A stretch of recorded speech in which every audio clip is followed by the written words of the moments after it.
How to manage video autoplay on Twitter. Hello guys, in today's video I'm gonna show you how to manage video autoplay on Twitter.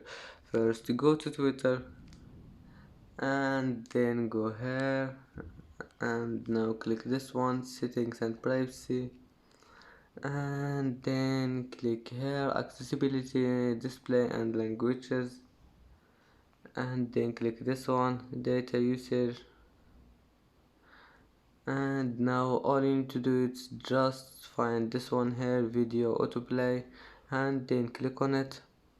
And as you see now, you can change it to anything you want, never or Wi-Fi only.